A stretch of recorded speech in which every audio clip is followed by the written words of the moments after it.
Okay, as you all know, I haven't made a haul truck video in a little while. I kind of been really busy, and this is not the intro to part 57, but this is a little sidebar funny note about it. As anybody that watches my channel knows, I get interrupted by the phone all the time when I'm making videos. It seems like if I am lonely and needed a phone call, all I've got to do is turn the video camera on and the damn phone will ring. Well, here we go. The intro to part 57 and the infamous phone call. Okay, what we're going to do is start out by just taking a walk around the haul truck so that you can get an overall view of it. Welcome to part 57 of the haul truck build. In the part 56, I ended up leaving off. Okay, so interrupted by a phone call. Welcome part 57 of the haul truck video. What we're going to do is I'm going to walk around this, and I haven't made a haul truck video in probably a month, or posted one in probably a month. So I'm going to walk around the truck and I'm going to talk to you about a couple of things. When I left off on chapter 56, there was a couple of things that I was discussing. One was a shim that goes in between the air suspension bracket and the axle, and how that shim angle was wrong, and that I needed to mill it out. Well, I did mill it out, and it worked out just fine, and I will show that to you. But let's take a walk around here and talk about some other things.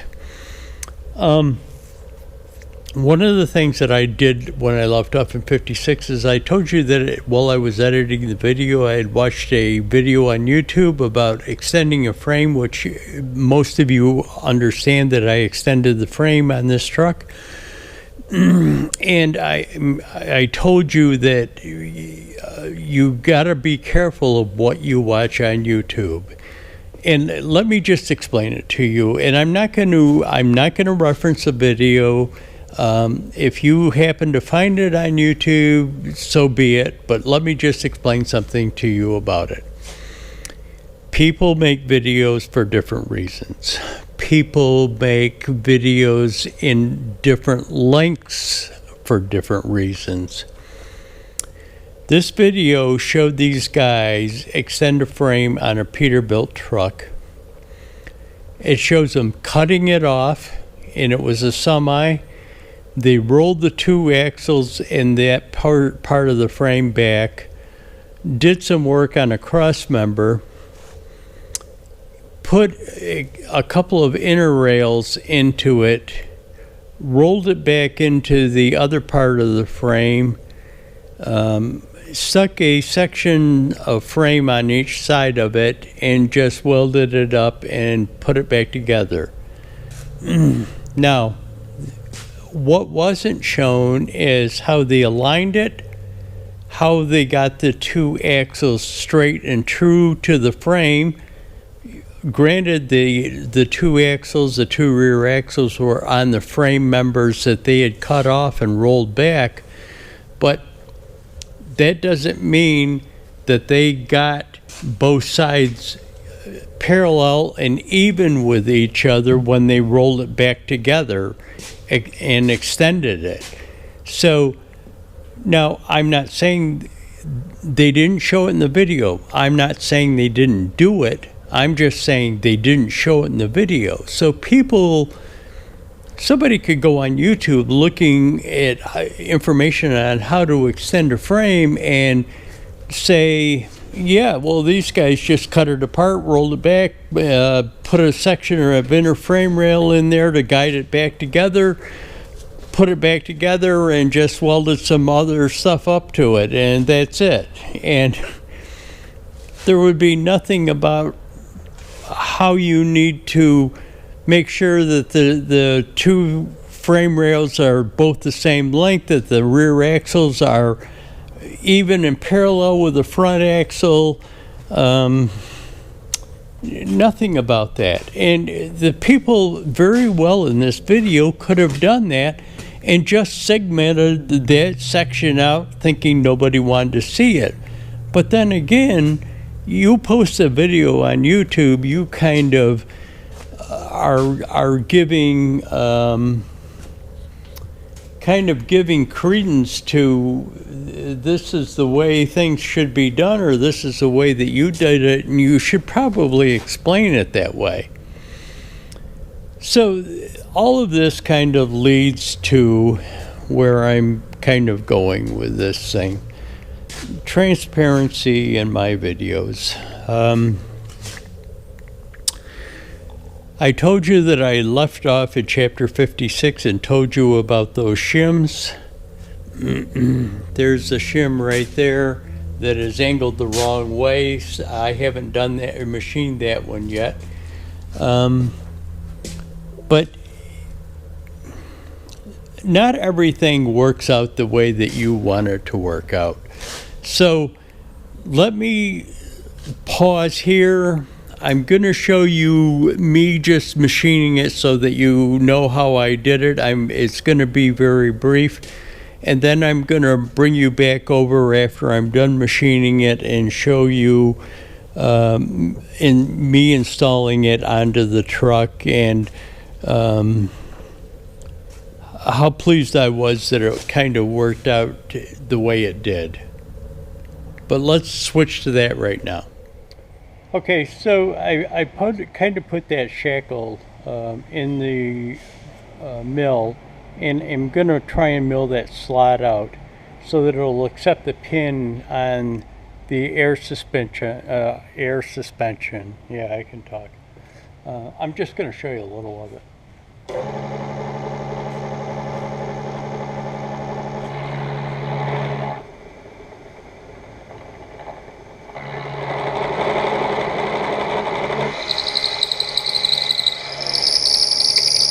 Now it's cast iron, doesn't go very fast, an old end mill, and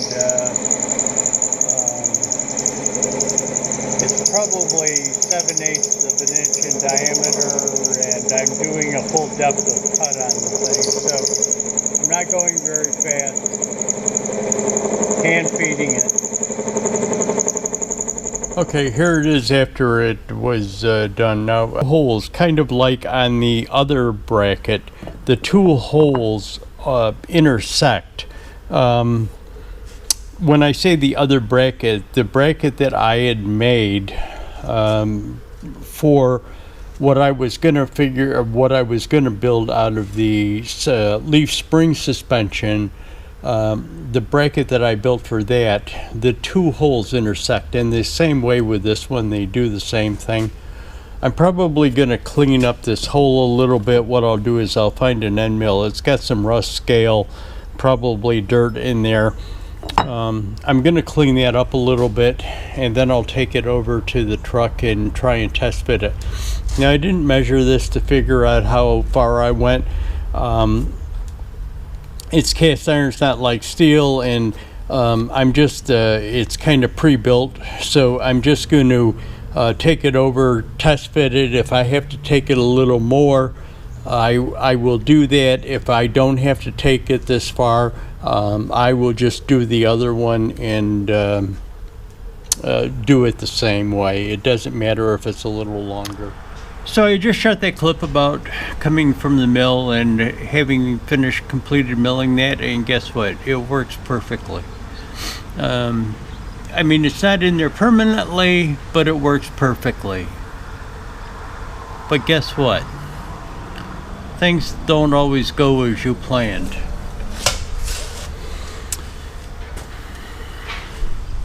Look at what the issue is. I'm not really sure what you call this bar. Let's call it, I don't even know what to call it. But you know what the problem is? It's into the brake caliper.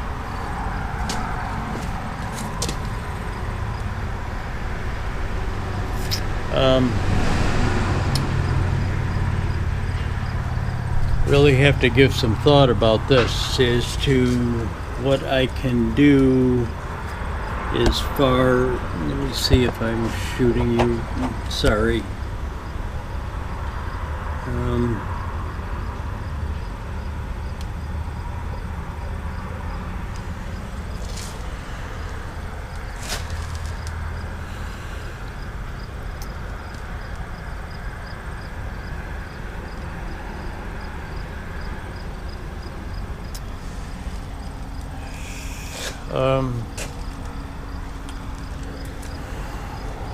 You're seeing this as I'm seeing it. I just put it together and then got the camera to come over and show it to you. Now,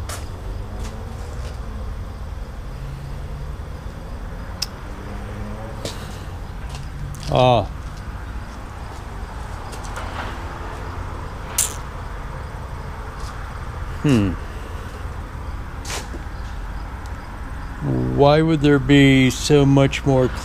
Oh, I don't have a caliper on. Yeah, good reason why.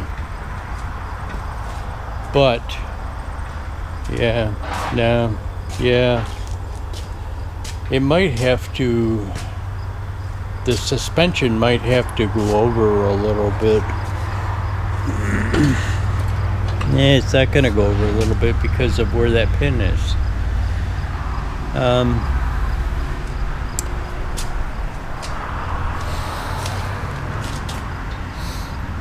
Yeah. Okay, so I need to really give this some serious thought here as to what can be done or can't be done. I'll bring you back. Okay, I'm back over here to the back of the haul truck, and this is the day after I discovered that and I found out that they call this thing the torque bar.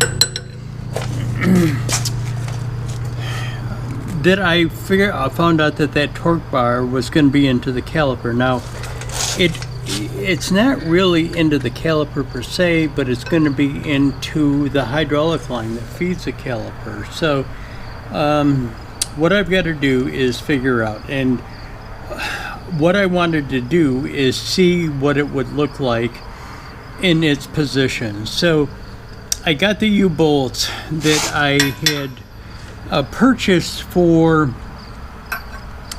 my spring leaf spring conversion air suspension, and they happen to fit. They're going to be long enough. The only issue is you can only run it up so far with a deep well impact, and the rest of it is handwork to get it drawn up tight and the U-bolts pulled down tight. And I need to do that because I need to know exactly what the issue is going to be once everything is in place. Now, I do not have the other side fit up, but all I want to do is pull this side into place to see exactly what the issue is going to be. Now, understand the feed line for the hydraulic is right there, directly across from it, but I want to see exactly where it's going to be once everything is drawn up. Now, take into consideration, that thing is probably going to actually hit the caliper the rest of the time. It's just going to hit the line feeding the caliper. So let me get this pulled up, and I'll bring you back when I've got it all tightened down and kind of configured, and show you exactly what I've got going on as far as the interference goes. So what I did is set the camera up on a tripod to kind of give you a better view. Now, it misses. And this is the fitting that supplies the brakes, the brake fluid, or hydraulic brakes. And that's kind of one of the issues that I have with the thing, that that line would be passing under that torque bar. So I kind of wanted to give you a different perspective of it, try to get some light on it so that you could see it at a better camera angle. So when I kind of left off before, I was saying it hit. Well, I drew this front U-bolt down and it doesn't hit. This bolt arrangement for that torque rod falls in between two places on the caliper, but it doesn't really hit. And the brake fluid line passes out from underneath it, so it doesn't really hit. But would I want to leave that like that? Would I want to have that line exposed? Understand that all of this stuff moves in conjunction with each other. It's all tied solid, so there couldn't be any shimming. There couldn't be any movement. Well, there might be some slight movement in it. Nah, there wouldn't be any movement in the caliper in relationship to this. It would all move as one unit. So let me turn this camera off that's on kind of on a tripod, and bring you back handheld, and I'll discuss my options with this issue. Okay, so back handheld again. Let's just discuss a couple of things, or let me run it by you guys. I don't have issues with the proximity problem here. I mean, would that caliper be able to come off if I have to take the caliper off to redo the brakes? Yes, it would. If I left it in this configuration, yes, it would be able to come off. Do I like that line having to be run underneath that torque bar? No, I don't.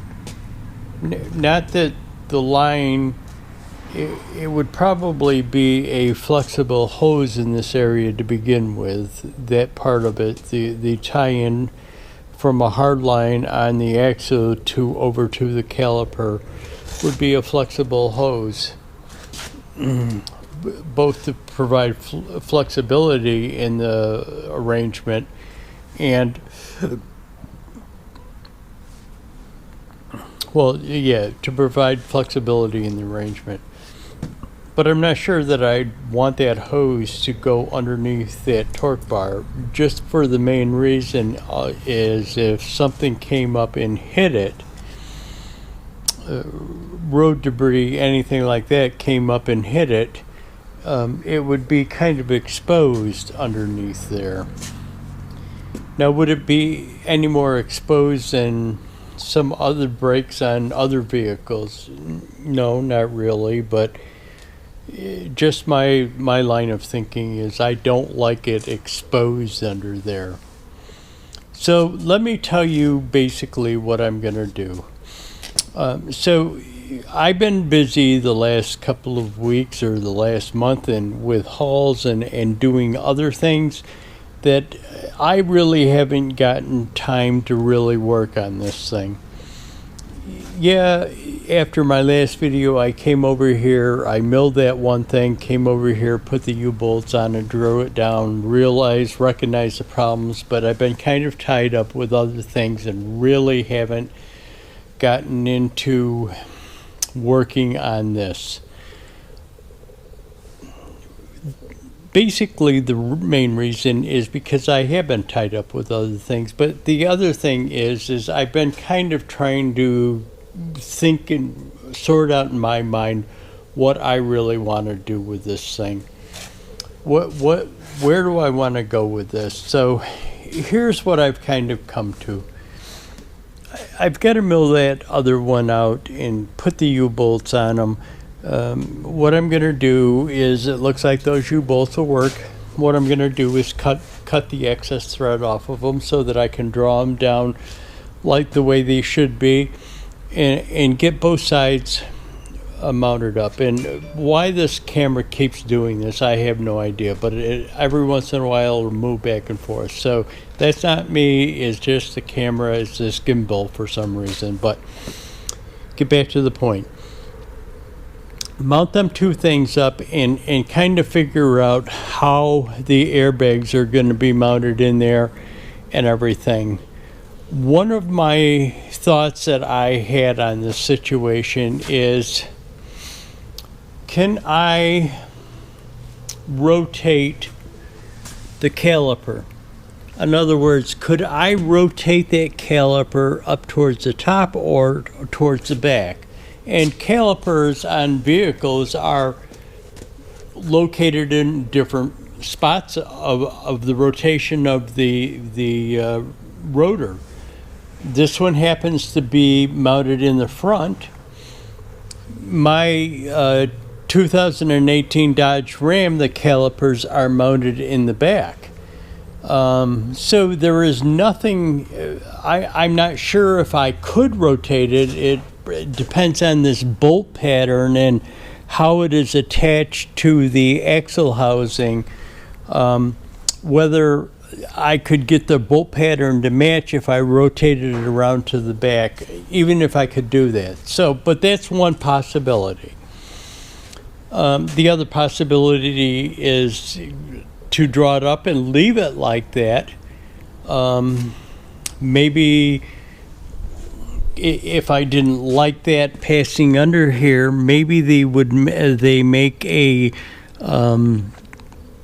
like a 90-degree fitting where I could come up and go over the top of it off of a 90-degree fitting that screws into the caliper. But I do have options. It's just a matter of me, and I'm sorry again for this camera doing that. It's just a matter of me figuring out what I'm going to do. And so to start the process out, I'm going to machine the other adapter plate in between the axle and the air suspension leaf. And actually it's a trailing arm. So I'll machine that, get those U-bolts in place, get it affixed the way it's going to be, figure out my mounting system, because I still have to make a system for the top of the airbags to mount onto the bottom of the frame. Same way with shocks. The shocks aren't important, but getting those airbags in place and equalized and leveled out is a major factor. Then once that is in place and that is stabilized, I can take this axle apart and see if I am able to rotate those calipers around on it. But it will get done. It's just another kind of a big hiccup in the process. You know, it was really, as you kind of saw from the video, and again, that was in real time. You saw it as I was seeing it. You know, I was kind of happy about that, the machining of that thing and the bracket and the angle that it put the pumpkin at, but kind of got shot down by this issue with the caliper and that torque bar. But you will get it. Anyways, that's going to be it for this video. Thanks for watching, guys. Hit that like button. Subscribe. Share it if you feel somebody else would be interested in it.